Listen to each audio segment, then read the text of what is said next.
जय हिंद। हम और आप क्या इस बात को जानते हैं कि रास बिहारी बोस, कैप्टन मोहन सिंह, निरंजन गिल,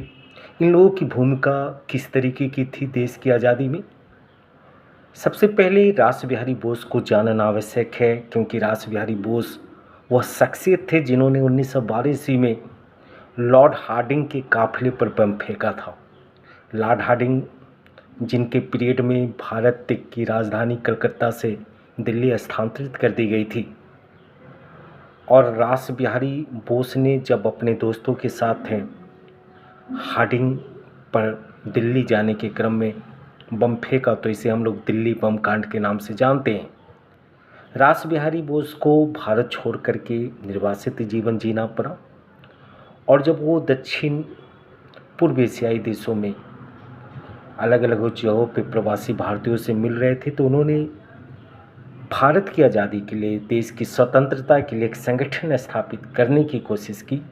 जिसे इंडियन इंडिपेंडेंस लीग के नाम से जानते हैं। रास बिहारी बोस ने दक्षिण पूर्वी एशियाई देश में रहकर इंडियन इंडिपेंडेंस लीग का गठन किया, जिसमें शामिल वे सभी प्रवासी भारतीय थे जिनका एकमात्र उद्देश्य भारत की स्वतंत्रता थी।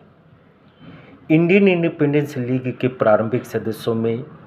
कैप्टन मोहन सिंह भी शामिल थे, निरंजन गिल भी शामिल थे, और कैप्टन मोहन सिंह के दिल में ये विचार सबसे पहले कौंधी थी कि क्यों ना हम लोग इंडियन इंडिपेंडेंस लीग के अंतर्गत एक स्वतंत्र सेना का गठन करें, जिस स्वतंत्र सेना के माध्यम से हम अंग्रेज़ों के खिलाफ लड़ के भारत की आज़ादी के प्रयास को तेज कर पाए। तो आज जिस आज़ाद हिंद फौज को हम जानते हैं, उस आज़ाद हिंद फौज के गठन की पहली विचार कैप्टन मोहन सिंह के पास आती है, और कैप्टन मोहन सिंह के प्रयास से ही 1942 ईस्वी में जापान के सहयोग से टोक्यो में आज़ाद हिंद फौज या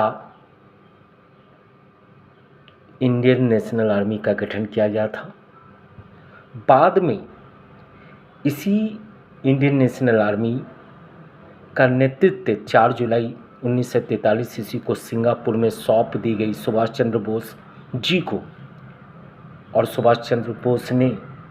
आज़ाद हिंद फौज का मुख्यालय सिंगापुर में बनाया।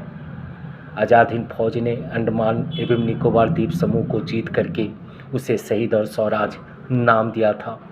तो ये काफ़ी महत्वपूर्ण है, इसे याद